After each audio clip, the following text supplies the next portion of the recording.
پیارے بچوں، السلام علیکم۔ آپ سب کو کتابوں کی کہکشاں میں خوش آمدید۔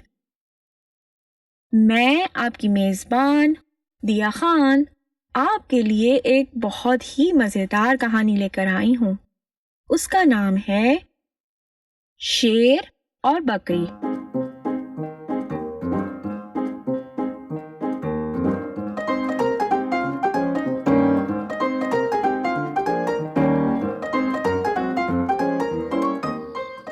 ایک دفعہ ایک بوڑھی بکری اپنے گلے سے بچھڑ گئی۔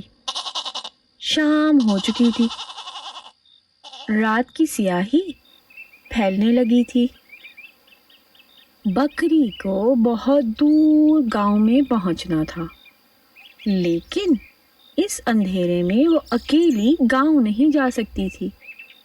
اس نے کہیں نزدیک ہی رات گزارنے کا فیصلہ کیا۔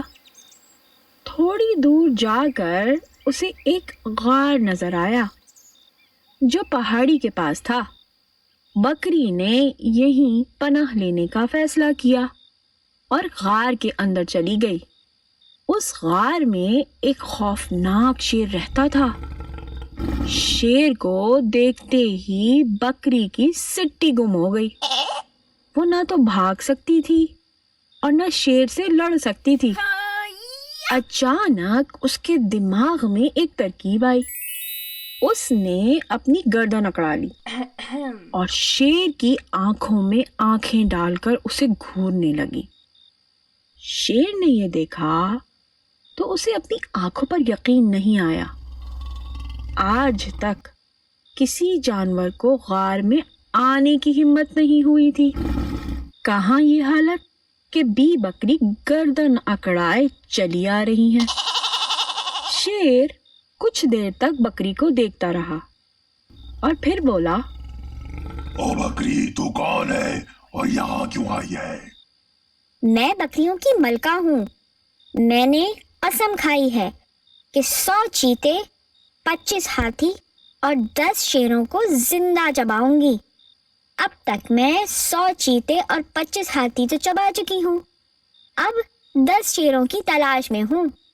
شیر یہ سن کر ڈر گیا۔ اس نے سوچا کہ کیا پتا یہ بکری سچ ہی کہہ رہی ہو۔ اس نے کہا، میں مرنے سے پہلے دریا میں نہانا چاہتا ہوں۔ بکری نے اجازت دے دی اور شیر غار میں سے نکل کر بگٹٹ بھاگا۔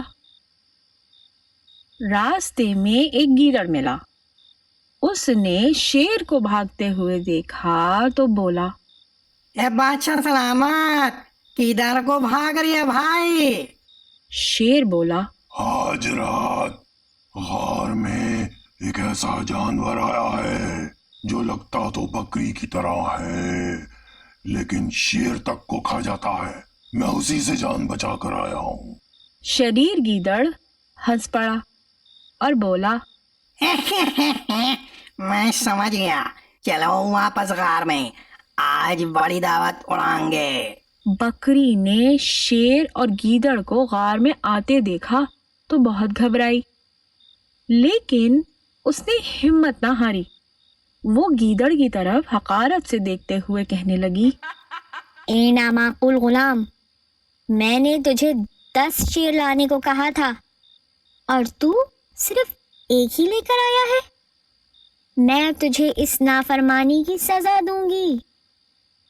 یہ سن کر شیر سمجھا کہ گیدڑ نے اس کے ساتھ دھوکہ کیا ہے۔